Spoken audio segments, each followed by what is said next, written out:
Shock the system.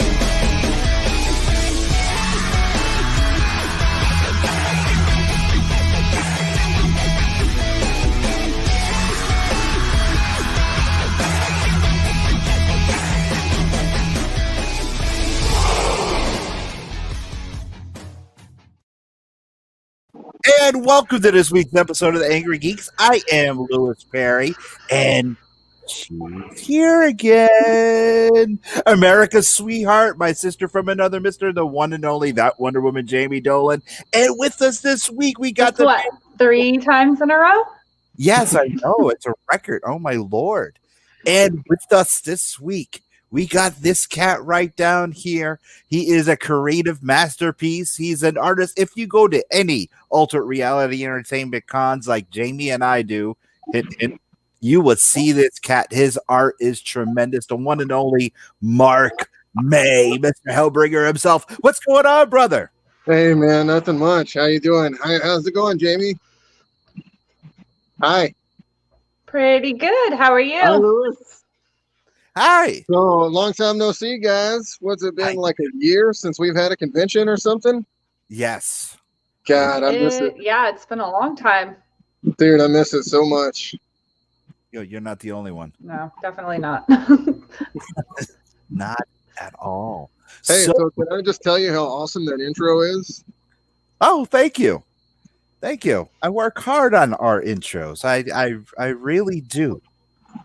I do. It is pretty. And I just noticed, like, did you have us doing this thing, like, you know?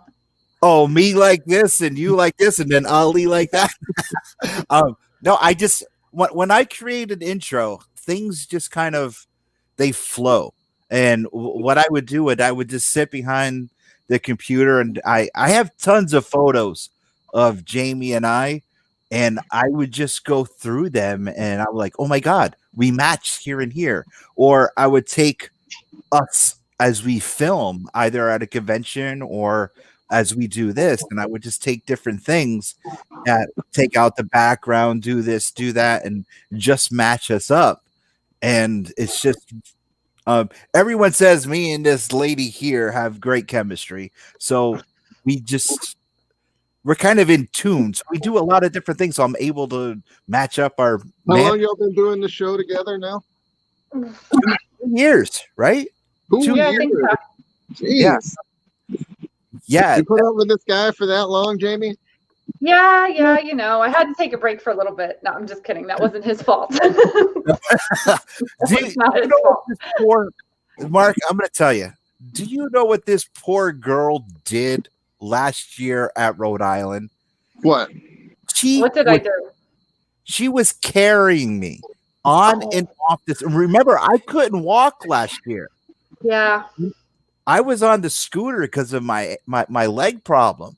She was carrying me on and on. She truly earned the name Wonder Woman last year by carrying my fat ass on and off stage at Rhode Island. Not to mention at Empire State Comic Con, she was helping me up the hill because I couldn't walk up this one big hill because my ankle kept giving out. So she was carrying me all the way up. And then she was carrying. I mean, you look at the photos from Friday, she was all smiling. Everything was fine. You look at the photos from Sunday, she was like, yes, totally gone. Well, that's pretty cool of you, though, Jamie. Yeah, she takes care of me. That much. Yeah. Well, you know, someone's got to take care of them. She is, like I said, my sister from another mister. She is definitely my kid sister. She takes care of me for sure. So, Mark, Yo, you got some projects coming out, brother. I do. That's an epic comic room that you have behind you there, man. Oh, the Geek Lair. Yeah, this is only part of it. This is, I mean, Jamie lived this. Ali lived that's this. a crazy room. I gotta see it, man. I gotta see it. This is what I got going on behind me right now. We but that's pretty cool. Oh, that's very cool. I'll give you a tour of the Geek Lair, Mark, when we're off camera. We should just put a virtual tour of the lair online because everybody always wants to see that room. So right. You know what? That's a good idea. That's a good idea for sure. Yeah. Okay. I'll do that. I will definitely do a virtual tour of the lair online. I'm looking for something right now. Mark, why don't you tell us about your product, your current project? All right. So right now we got a Kickstarter going. It's called Mark May Presents the Hellbringers, the Sacred Heart. If you go onto Kickstarter right now, it's actually on Chad Hardin's Kickstarter. A lot of people know Chad Hardin from his work with Harley Quinn for DC. Also, he did Dragon Age before that. If you haven't checked out his stuff, it's definitely something you need to check out. Art-wise, he's incredible. His live videos are sick. It's been awesome working with him. You know, to get the project out means a lot. It's been since 2015 since there's been a Hellbringers book. Wow. So it was 5 pages in the back of my first ever Art of Mark May Volume 1. And it was just, you know, it was one of those like, do I want to do this? Let's see if I can do it. What do my sequentials look like? So I was just testing it because I had just started drawing in 2015. Before this, like, I did not draw. So I got into it. A job that I had to find something, you know, to do overnight, basically. And that's what I did. I started drawing and I started seeking help. And I started posting my work to Reddit. So if you've never done that before, let me tell you how much fun that is. That'll teach you critiques very quickly. You might not like them, but they will teach you. What was the worst critique that you got? Oh, man. He's like, no comment. Well, it's just remembering all the shitty things people say to you. It's so funny, you know what I mean? The internet can be such a lovely place. Oh yeah, like one guy was like, "Man, if I'd stab my eyes out and put lemon juice in it, it'd feel better than this," or something like that. So, that's awful. No, that'll make you learn quick though. So if you're tough enough to handle it, you're like, man, maybe I'll try to not make you stab your eyes out as hard next time. You know what I mean? So yeah. I never could get the sequentials down. It felt like to make it good enough to where I'd want to release it. So I'd redraw it like every 8 months. I'd redraw the first 5 pages, and so finally, you know, they're just like, I'm never gonna get anywhere doing this because I'm a cover artist, but I really wanted to, you know, tell a story sequential wise. Like that's a big deal to me, you know, because if you want to be able to tell a story on a cover the same way you want to be able to tell a story on the inside of a book. So as I work on it, as I progress, I know one day I'll be able to have that story myself and maybe do the artwork in it. But for the time being, I still don't feel confident enough to have it to where it looks good enough, I guess, to be the quality of what I want it to be up to if we're going to go ahead and put it out. So this is where Chad Hardin comes in. And he has a former student, basically, one of his former students. And he teaches, if you guys didn't know, in Utah at a college. So one of his former students, he wanted to get him a job, basically, and he offered to have him do the book. We'd pay him and you know, he wanted to basically license it from me, the product. So I figured, this I don't know, if I should do this, but at the same time, I'm like, this might be the only way this book comes out within the next 3 years, And Hellbringers is a Right. card, and it's been a card set for like 3 sets now. That's 2 years worth of characters. We have 150 characters. That's a lot of characters for 2 Oh, wow. years. Yeah, that is a lot of characters. So, I mean, and there's 7 sets that are planned for the card sets, and we're coming out with number 3 in October for Halloween. But for this particular book, it focuses on the main storyline, which is Lilith basically finding out that she's being betrayed by Beelzebub, who's the leader of 1/3 of the Unholy Trinity, and then Astaroth who's also one of the leaders of the Unholy Trinity, is being like taken off by Baal, which is the second in command for his faction. And so now he's taken power, and Lilith is like finding out about all this at once. And Lucifer, which is her husband, has actually gone into hiding because he senses an evil way more powerful than him. So basically what happens is it's like Game of Thrones in hell. You don't know what's going to happen next. We got the first story like lined up to where it could go anywhere from here. And we have spin-off books in the works already. I'm going to give you guys a example right now, a sneak peek exclusive. We actually have Rich Bonk doing the next book called Jengar and Shred. So this is all me on this one. Didn't work with Chad on this one. It's going to be all me. Jengar and Shred is all by Rich Bonk. If you have not seen Rich Bonk's work, he is literally one of the dinosaur masters. And so I can actually show you guys the concept art of this character if you'd like to see it by Rich Bonk. I bought it. You want to see it? Yeah. This is your time. Shine. Go. Oh, yeah. Okay, hold on one second. Now I gotta warn you. She's got nudity. Oh, yeah. So like topless. So All if right, you need to hold like on. blur it out. Hold on. Give me a second here. I gotta go. I'll be right back. I'm gonna go look for it. I'll be right back. Hey, well, anyway, for those of you that want to know how cool of a person and how much I adore this young lady right here, this is the start of the convention. Oh, my God. Look at the smile on her face and look at the smile on my face. Look at that. And then this is by the Oh, end look at that. of the weekend. Oh, hold it. That is awesome. Hold on. What, Mark, that is incredible. Yeah, that is so cool. So she's in set 2. That's Jengar and Shred right there. Shred is the dinosaur. Mm-hmm. Is there a way that I could possibly send you a message right now via Facebook and not lose this live stream on my phone? Oh, you could send it right through here. Oh, I can? Yeah, see where it says private chat over in the corner? And he's gone. Oh, and it's all Lou. And it's yeah, and anyway, so getting back to Jamie, here's the first picture right here. Look at that. And then by the end of the convention, Oh, my God. That is such a horrible picture. Oh, my God. I mean, she carried me that entire weekend last year. Why are you sharing this?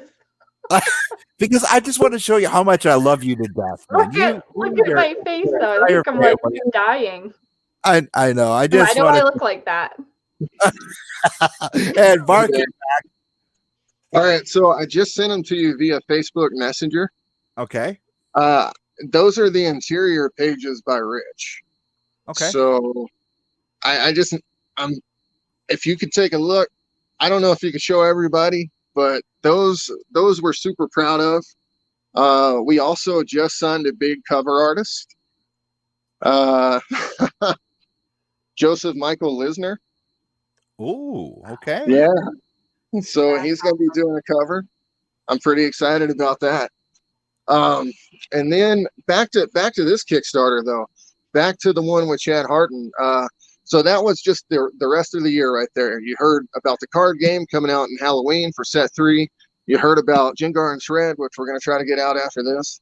And then for this Hellbringers, for this Kickstarter, we have amazing covers by Chad Harden.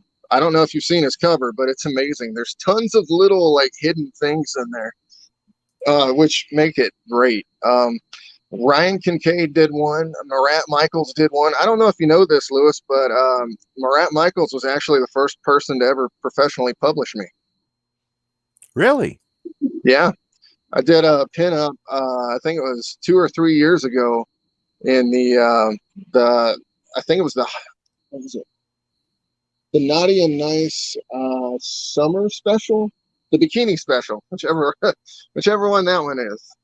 And then after that, I did the lingerie special the next year in the pinups, and then so basically I wanted a cover, and I wanted a cover really bad, and I knew it was never going to happen because like I just kept asking and asking, and he's like, no, you're not ready, you're never going to be ready. You know, that's kind of what it feels like. So I had to basically go and get a cover done myself. And I did it, and then had Sanju Navajun color it. I don't know if you guys know who he is, but he's like one of the greatest color artists in the world. And I basically presented it to Marat, and I was like, "So, what do you think of this? Can I have a cover now?" And he's like, "Yes, that can be a cover." And I think I outsold everybody else. I'm not trying to brag. My bad. Well, dude, I was just excited. Jamie and I both saw your art. Your art is fantastic. Now, Jamie went away, and she'll be back. All right, Mark, while Jamie comes back, I'm going to pull up some art for you. Why don't you show us what this is right here? Okay, so this right here is actually the first page where Jengar makes her first appearance. Okay. So Jengar will be making her first appearance right here. And she's basically coming in and killing these raptors who are about to kill a baby Allosaur hybrid, which is Shred. Okay. So the book starts out a few years prior to where she is in the card set now, and like where the rest of the Hellbringers universe is. This is kind of like a prequel to that a little bit. Okay. And what's this one? Oh, I love that. Yep. I know, isn't it? And what's this one, I Mark? love that. Yes. Rich. You know me and my great. dinosaurs. Are you a dinosaur fan? That's great, because this is a good dinosaur book. Oh, Jengar, brother. Jengar actually, like, not to give too much away here, but he's actually like saving this little baby T-Rex right here. The mom just got killed by these raptors, and so these raptors are coming in to kill this little baby, and like she saves like the baby. I want a baby T-Rex. I know. See, everybody wants one.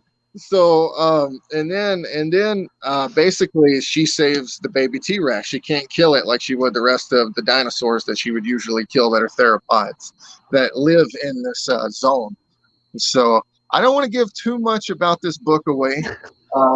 I want to talk more about what we currently have going on, just because, you know, I just, you know, it's wrong to talk about your next book when you're trying to do this book. You know what I mean?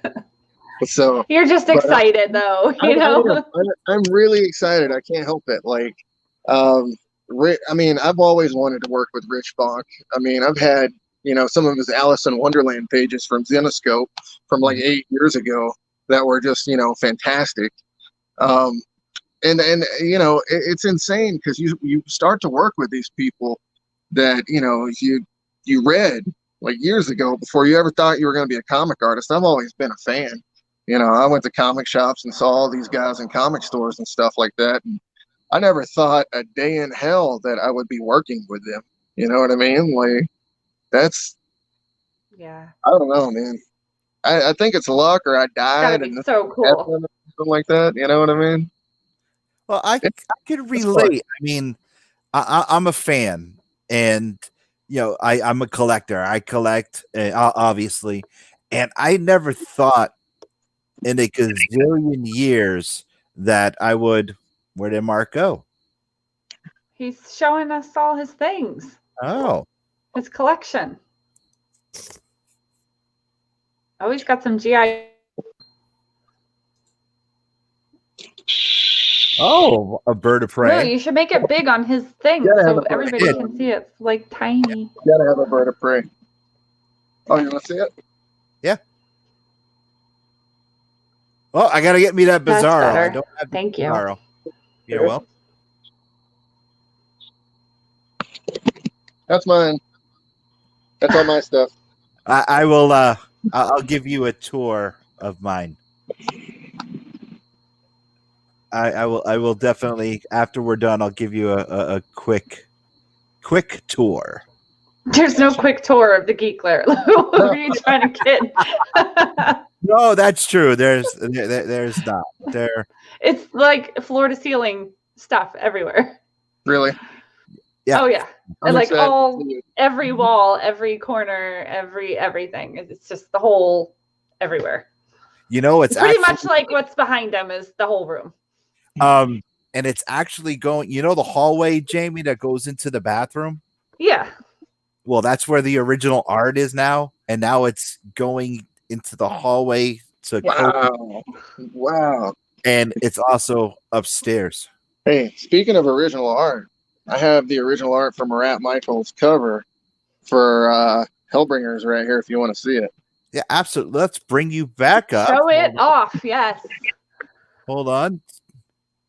Look at that. That's Oh, just that's awesome. just amazing. I wish my computer screen got bigger. Hold on. Oh, you know what? I have the original art for mine too. If you want to see it real quick. Absolutely, Mark. This is your time to shine. So go ahead. Excuse me. Let me just get this Ron Live Venom page out of the way real quick. It's just in the damn way right now. Hold on 1 second. All right. Wow. So there's the original That's art. amazing. I should cosplay that outfit. I like that. I would Yeah, you should. absolutely love you to. And to tell you the truth, you would probably do it better than anybody else. So Aw. Thank you. you're welcome. That would definitely have to be a summer con outfit, though. That is not a winter Oh, yeah. con outfit. Yeah, that looks like it'd be, a little chilly. Yeah. Especially a New England winter con. Oh, I yeah. know. Hey, I've been to Rhode Island, man. And when I was there, it was raining. It Yeah. was like a torrential downpour at that one convention we were at. I think it was like 2 or 3 years ago. Yep. Ugh. Yep. Oh, but that was a fun time, let me tell you. Man, that was the first time I met you. I remember. Yeah, that was crazy. Uh-huh. The Kickstarter, 62% funded. Am I correct? Is it 62%? I thought I saw it was 62. So Or higher. it's at 4,200, and it's got to get to 5,000. Oh, so it's more than 62. Yes, Okay. sir. All right. All right. I thought the last time I Googled it, it was at 62, but I can only count as high as Potato. Yeah. That's Yeah. why I have her with me. She does It's at, any it's a- contract that we get, she reads. Because you read it because What am I? Oh, is there a thing? I'm in the big. I had to make my screen bigger because. What am I reading? Am I reading something? Nothing. Nothing. I said any contracts we get, anything we Oh. right. give I you- thought there was like comments or something that had to be read because I had it on full screen. I couldn't see them. No, the comments tonight are not coming. We're having StreamYard is having a little bit of problems with comments tonight. I got an error message saying can't post comments to some destinations. Please learn more. So we want you guys to know that we're not seeing your comments tonight. So we apologize about that. Those of you watching, Yeah, we're on not Tik- being rude. yeah. Oh, Hey, there's one. Okurmo, we just got one. I just shared the link. So Yeah, we just got one. Some Hi, comments are coming through, so we're not seeing all of them. So, Apparently, Mark, Brett has the special powers. yeah, maybe. Yeah. Um, he is a pretty powerful guy. If you meet him, you'll know. How long did it take the book to get put together? 4 months from the day that me and Chad Harden sat down and decided to finalize our contracts and deals to the day that, right now, while we're doing the Kickstarter. I mean, we're not like other Kickstarter books where we don't have the book done. The book is actually done. Okay. It's just a matter of getting Kickstarter done and shipping it to you guys, So, and Gotcha. that's a difference between us and other people. We actually have the book done, and the covers are in, the art's in. We just got to make the book and ship them, guys. That's it. And guess what? We're doing it here in the USA. We're not doing it in China, which means it's not going to take 4 months to get them all. It's going to take a month, maybe 2 months. You're going to have them by December 31st is our goal. And again, I'm not the one handling fulfillment on this. I'm just, I'm a spokesperson. I'm a novelty spokesperson at this point, is the best way that I could put it. Like, I'm the creator of the book, but Ryan Brown did the artwork and did most of the writing based off of my plots and stuff. So he actually, he gets a lot of credit for this book. Me and Chad did a lot of the editing. We did a lot of, I was pretty much project manager. And the thing is I really didn't have to do anything. Like, it wasn't in the books that I had to do anything. Like, I could have sat here and did nothing and it would have been great, but I'm so involved because it's my creation. It's my baby. You know what I mean? Like you want, you have to totally makes sense. Like, yeah. So, and that was, it's all growing pains and love from working together. You know what I mean? You start to learn processes. You learn what not to do to push people's buttons. You learn, you know what I'm saying? You know what to do to motivate people. You know what I mean? And get them to be able to work harder and get the job done. And that's what we are doing and what we've done. And I couldn't sleep. Like, I was constantly thinking of how we can improve stuff. And so that's all I would do is, like, we can improve this doing this. And, it was more of a project manager role is what it really was. Okay. And we had an amazing letterer in McLean McGuire, who's, he's a comic veteran at this point. He's been in this business for a while, ever since I got in. I can remember seeing him at conventions and having books on his table. And then Russ Cassidy, who colors covers and interiors for Naughty and Nice, he actually came on and did the colors for the book. So, you couldn't ask for a better crew to put together. Eddie Nunez did a cover. Marat Michaels did a cover. Ryan Kincaid did a cover. Sort Sung did a cover. If you guys know who she is. And then Ryan Brown and me did a cover as well. And there are cover options out the wazoo for this thing. I don't know if you have that link that I sent you. If you don't mind sharing that for me at some point, Louis. Absolutely. That way everybody can see where to go. My cover, you have an option. You have the trade dress and the virgin, but then you also have the lentacular cover too. So that's the really cool option that I'm offering, because not everybody has that. You can't get that, through your basic Kickstarter. So, so what are your other tiers? What's that? What are your other tiers in the Kickstarter?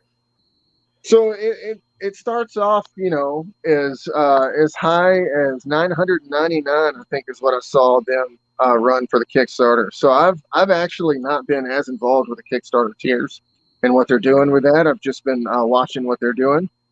And basically what they have is they have a $10 tier where you can get the standard edition, which is really cheap. I don't know if you guys know, but $10 for a Kickstarter book right now on any level is one of the cheapest ones you can possibly get. Oh, yeah. So a lot of people have been taking advantage of that, because that way they could at least see the story. You know what I mean? And Ryan Brown's cover is pretty awesome too. And then, you come up to your next price point, which is at $20 for a trade variant. So it'll have the title and everything for everybody's variant covers. And then it'll also have It'll also have virgin options for $30, and then it's 40 if you want the two. So if you want a trade and a virgin, it's 40. So it gives you a better deal. It knocks $10 off. And then my lentacular cover's 50. So it goes up to 50 from there. And then after that, you start to get like retailer packages, or like say you want two covers or two of the trade dresses that'll knock $10 off. You know what I mean? You're getting a deal every time you go up for what you buy. And we haven't really had the chance to offer too much retailer wise to people. I haven't gotten out there and had a chance to talk to too many retailers. I've messaged everybody I could, but I haven't seen too many of the retailer packagers selling. So that means that the book is probably going to stay in a lower print run for every cover involved. So if you think of a lot of these artists that are involved in this project, this might be one of the lower print runs they ever do book-wise, period. You know what I mean? Yeah. So that's just something to jump on for the collectors out there. Well, I mean, with the whole COVID, I mean, door-to-door salesman. Yeah, I was gonna ask, like, yeah, it's out. Go ahead, Jamie. it's got to make it a lot tougher. I was gonna say the same thing with the pandemic and everything. It's even like these shops. Are they all even open as much as they were? You know.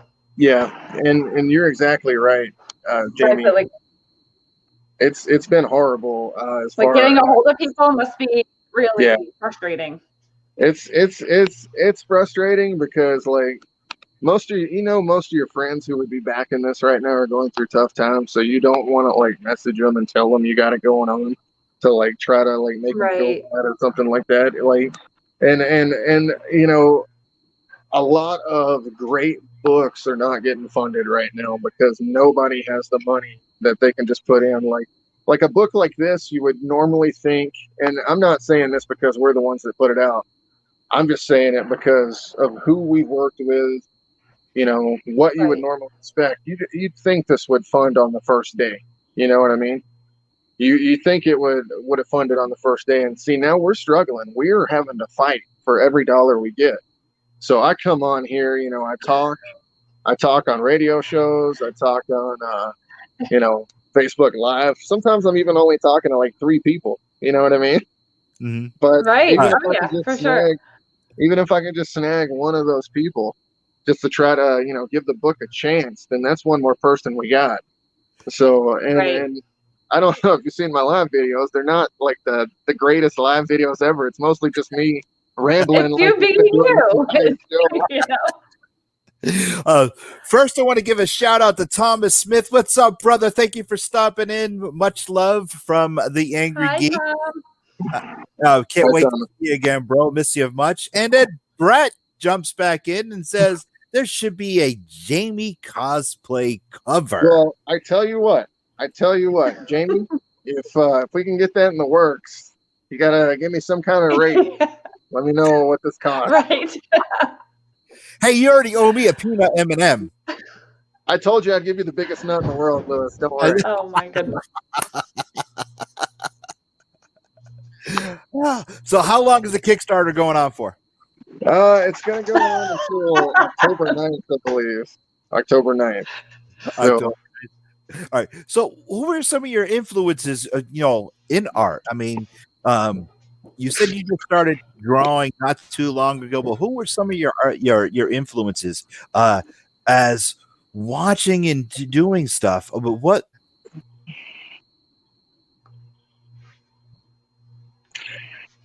You froze there. You froze. It looks like you're like. Who was like some of your frozen. influences? I mean, some of your influences.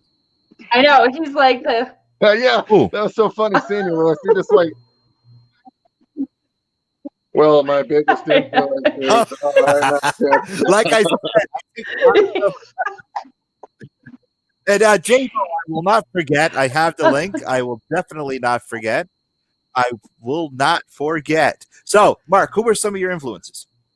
Did J-Bo see his Venom page? Because J-Bo would probably die for that because he keeps asking me for Venom masks. Oh. All right. Influences. Here we go. So first off, Frank Frazetta is one of my all-time biggest influences. I am a painter. I am foremost a painter. I am not an illustrator by art hand. Like, I have had to learn how to illustrate, and let me tell you how hard this shit is when you are used to just painting. Like, it's hard. Like, it's learning all new stuff is all it is. So that's why if you'll ever see me painting, that means I'm drinking somewhere, like just trying to let loose, you know what I mean? Like trying to just relax, because when I'm illustrating, that's not as relaxing. I just did a piece for Big Dog Inc. It's gonna be my first ever pinup for those guys, and man, I mean, you learn a lot working with Tom. You know what I mean? You need guys like that. It's almost. I mean, he was fine. Trust me, it was fine to work with him. But you need like a drill instructor almost to like keep you on top. You know what I mean? So he was pushing me to get better as we went. So I like working with people like that. I don't necessarily like working with people that let me do my own thing and then like basically like, you know, it doesn't look as good, I guess, unless you're pushed. Well, you want to grow and you want that constructive criticism. I want to grow for sure, yes. Yeah. And this is the only way you can get it. This is college, man. This is college for artists who can't afford actual college. You come to these conventions, you learn from the best, you know? So, but Frank Frazetta's one of my biggest influences. Sarah Frazetta, his granddaughter, actually made her first published work with me. For Hellbringers Set 1. I don't know if you guys know that. She's also in Hellbringers Set 2. She just did a Vampirella cover, which I thought was kind of cool. She beat me to it, damn it. Anyway, just kidding, Sarah, if you're watching this, love you. So, Bernie Wrightson is one of my all-time favorites. So, I don't know how to put it. Like, Bernie's on a different level than everybody else. And I look at his stuff, and I used to ink with an ink pen and just no pencil, just ink out stuff all the time, just playing around, having fun. And to watch what I would come up with, the slop that I would come up with compared to what this guy comes up with, which are masterpieces. Like, I don't know if you've ever read his Frankenstein stuff. Oh yeah. Oh my God! Like, talking about the greatest pieces of art ever in comic history. Have you ever had the pleasure? Yes, I have. Would you like to hear the story? Yeah, I met Bernie right before he passed, and he signed my Swamp Thing Volume 1 Issue 1 for me. It was an honor, and then 2 weeks later he passed. What was your story, Mark? Well, I mean, I'm wondering if I should go get the folder right now and show you the piece. He drew something. You should do it. You should totally do it. Well, it's just a print. It's just a Frankenstein print, basically. Is all it is. But I did own a page once upon a time from this meeting that we had, but I had to sell it, basically to pay for whatever. But here's the thing. So this is one of the greatest stories I'll ever be able to tell ever in the history of my comic career. And I've got some. Like, me and Darth Vader had drinks at a bar at Rhode Island Comic Con, and we got in a fight at the end of the night with some people. Like, yeah. You got a fight yeah. Like oh my God. There are great stories that I have, okay? But this one tops all of them. So it was the year 2016, okay? This was the year that Bernie Wrightson. Wait, I remember the story of you with Darth Vader because you told me that. Hell yeah. Hell yeah. I was proud of that. And like, not for nothing, but he's like a fighter. Like, it's not even like. Oh well, I was holding him back. Lewis, you remember the story? I was holding him back. Oh my God! Like, he towers over me by like a foot, and I don't know if you've ever seen dude.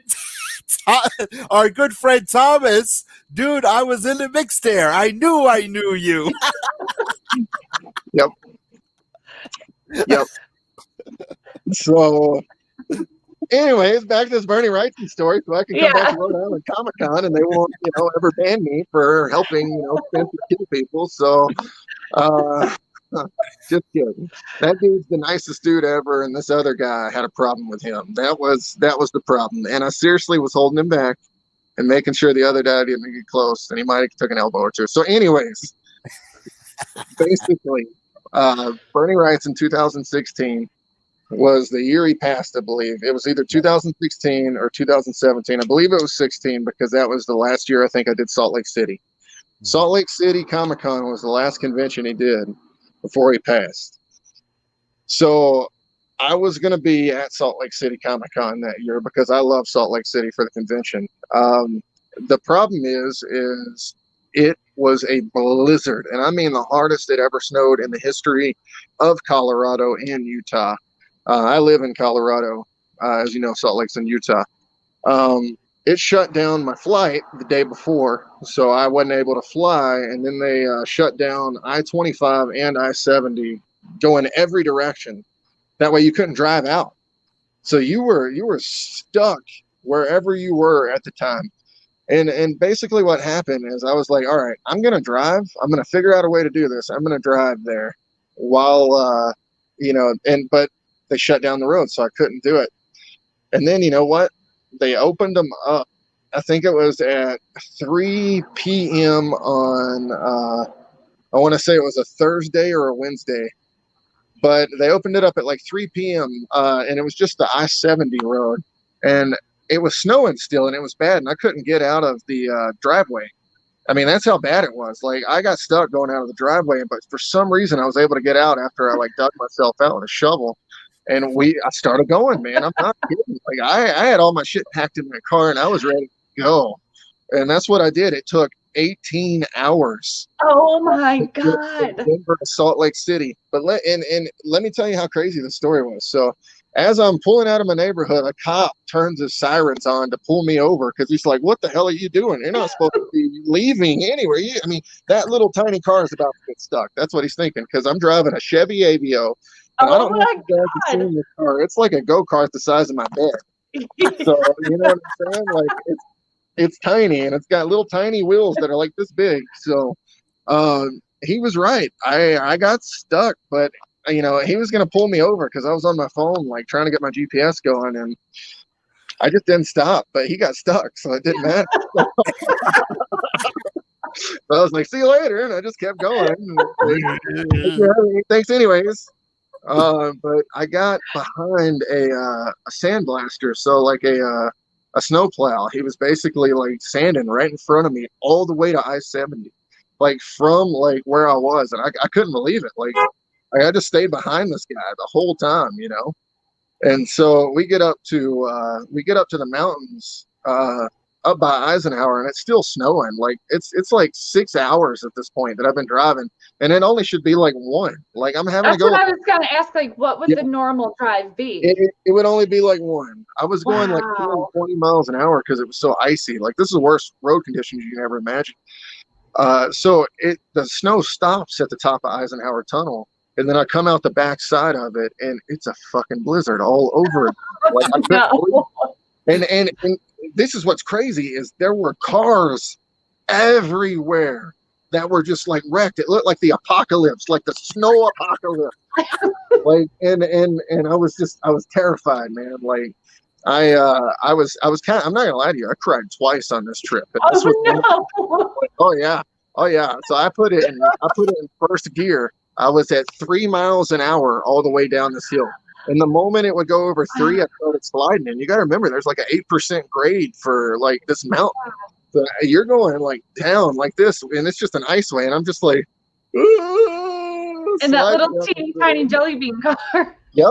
And that's what it was. It was terrifying. So I get to the bottom of that hill and you start going back up again. And this is the part where I'm just like, I'm never going to make it.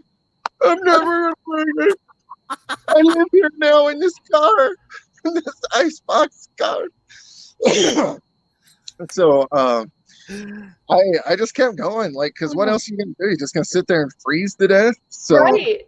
Like, and the car was going, so I was like, I figured, all right, we're just gonna keep going. So we get to this, or I get to this spot basically where it's the Utah and the Colorado border because I'm going to go underneath to try to avoid any more mountains.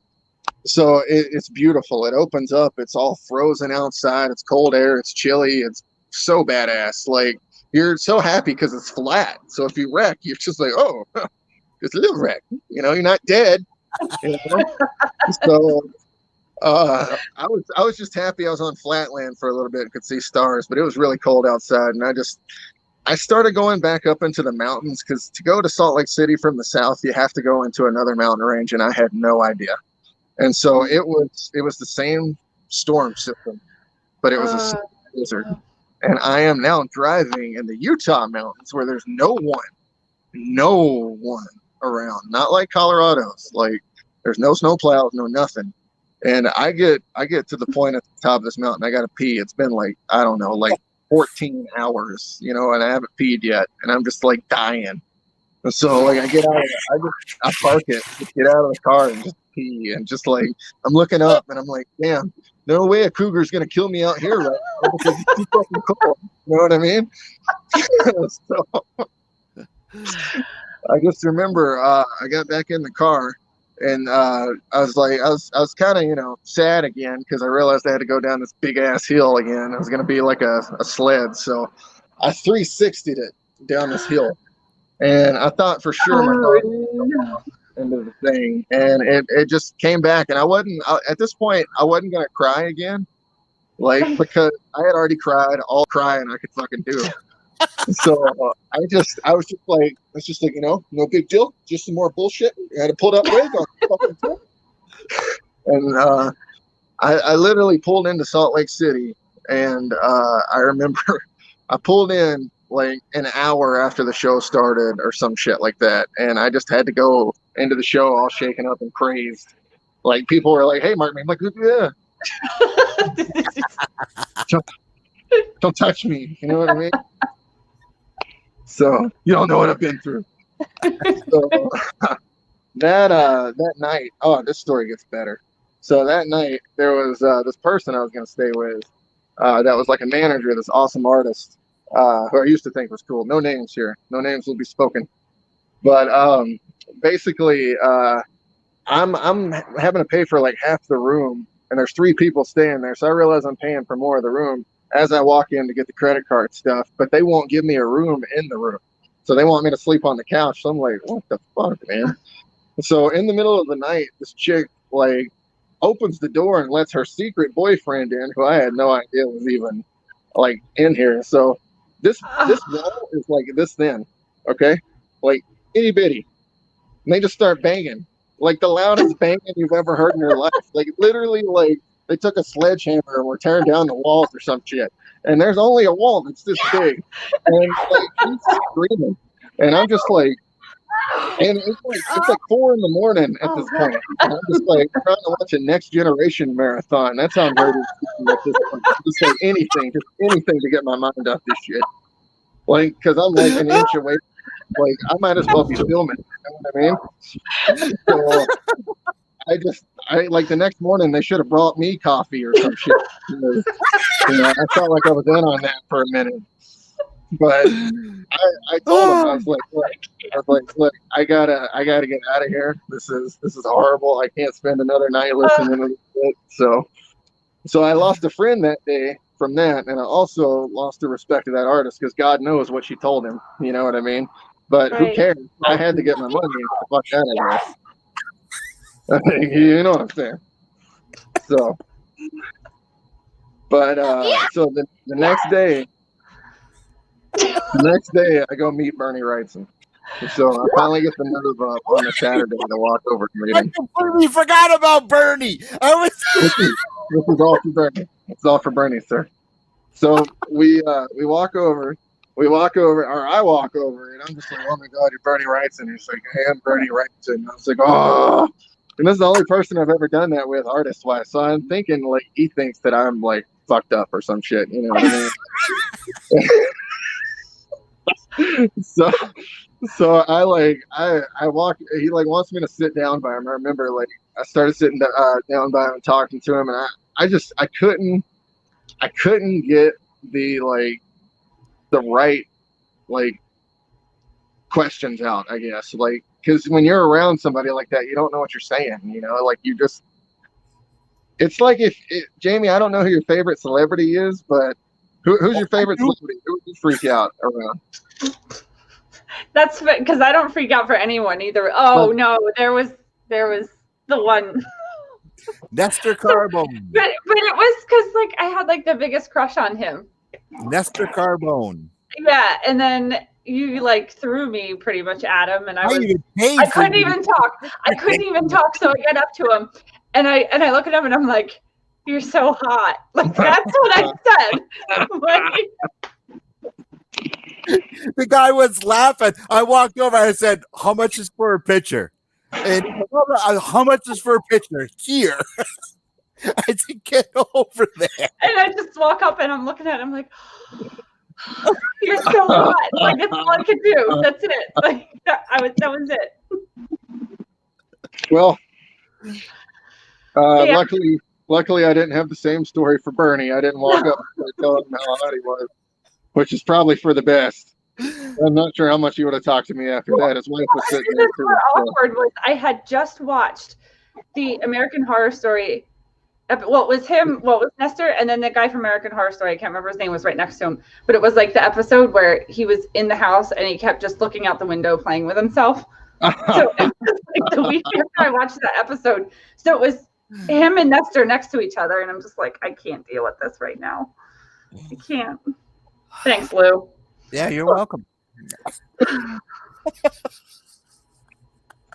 can't. So we keep talking, you know, this is the reason I'm there. This is the reason I suffered the entire time to get there was to talk to him. You know what I mean? And I just remember like looking at his art and just sitting there thinking, out of all the people that are here, this is like the one that I'll never be able to do. You know what I mean? Like you see other people's stuff, you think you might be able to like replicate it or like put it into your repertoire of art or something like that. And it's just the stuff he does is just, it's masterful. Like there's nothing you could beat. So I bought a print from him, and then I bought a pencil page from Dark Horse from him. Ooh. So I regret having to sell that page, but I mean you got to do what you got to do, man. You know, it's true. I mean, you guys would freak out if you knew what I've had to sell to keep going, like on the artistic dream, like to go to shows, to actually buy products, because you have to buy this stuff. It just doesn't come free when you sell it, you know. Right. Oh yeah. No, I get it. It's all sacrifice, man. That's all it's been so far. You know what I mean? It feels like everything's been sacrificed, and the reward comes from like how hard you work, but if you ever get noticed, I guess. I don't actually know the answer to that yet, Lewis or Jamie. Well, that's why you have to support your friends. That's why you have to support the indie artists. That's why Jamie and I do this. That's why Ali and I do this, because you guys are the future. I mean, the way Marvel and DC are going right now, the way Image is going right now, the indie artists are the future. This is where the new stories go. It's the Mark Mays, it's the Ian Chase Nichols, it's the Bob Sallies, the Ben Goldsmiths. It's you guys who are the future of comics. Okay. That's terrifying. I'm sorry for the industry. Well, I'm being serious. It's the Ryan Browns. It's the Ryan G. Browns. It's you guys. You don't know. Everyone's looking for the next Spider-Man, next Batman, next Superman, but it's you guys. It's new stories. It's fresh stories. It's stuff that we haven't seen before. Okay. Well, and I wish that somebody would just give it a chance. Just give Hellbringers a chance. Like if you're watching this right now and you are like on the fence, you're just trying to figure out if this is just another indie book with no story and cool covers. It's not. Like we put our heart and soul for 4 months into what it looks like for the interiors. And this story has been building for 5 years. There's an entire universe, and this is the first book of it, which means that's the first appearance of a lot of these characters in the comic book form. I mean, if ever there was a book for you to get for Hellbringers, this is the one because this is the one that starts it all. You know what I mean? All right, I'm gonna drop a name, a friend of Jamie and I, the king of independent books. Back in the 70s, there was a little independent book that came out. Nobody believed into it. No one heard about it. No one wanted it.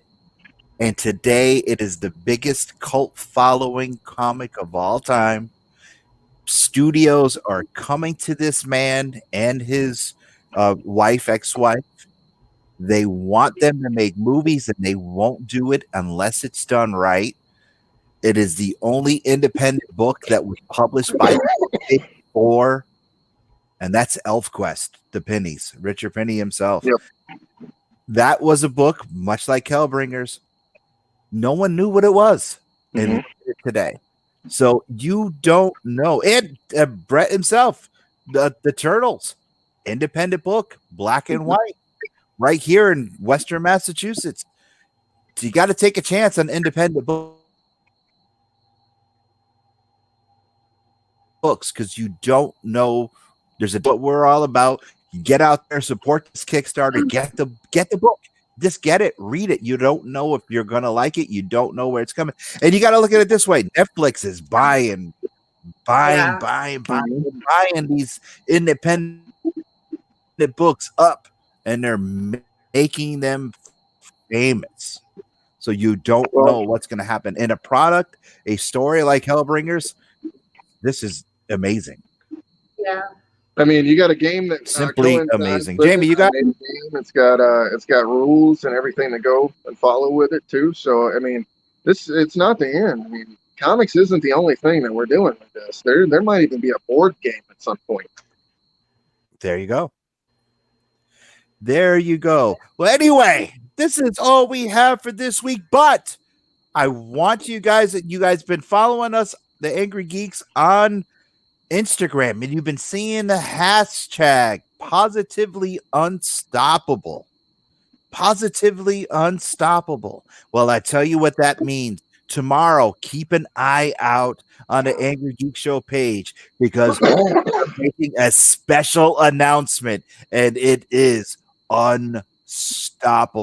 It is going to be, I mean it, a huge announcement. Only I know about this. I've been playing. Yeah, I don't know. I have no idea what he's talking about. So Jamie doesn't know about it. Ali doesn't know about it. Rose doesn't know about it. Nobody in the Angry Geeks knows about it except for me and one other person. I'm scared. Angry Geek Show page because it's positively unstoppable. That's you. Wait till tomorrow. Mark, tell everybody where they can find you on social media.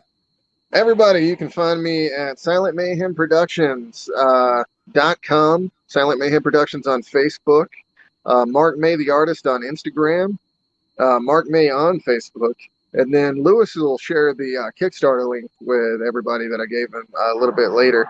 I just wanted to give a special shout out to Chad Harden, say thanks again for believing in me enough to do this book with me. This is his first Harden Studios project.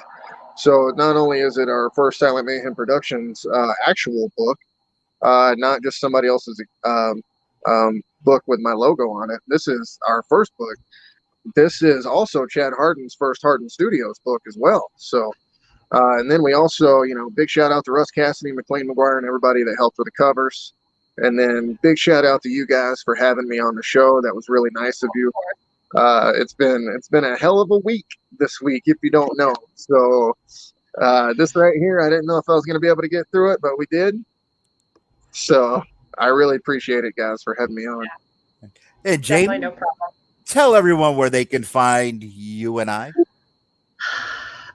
You already said where they can find you in the show. Where they can find you. That WonderWoman.1 on Facebook and Instagram. And I'm Louis Perry. Find us every week on the Earplug Podcast Network and on your local public access television show. We will see you next week right here. This has been an Earplug Podcast presentation, found on earplugpodcast.com, iTunes, SoundCloud, and wherever your favorite podcasts are found.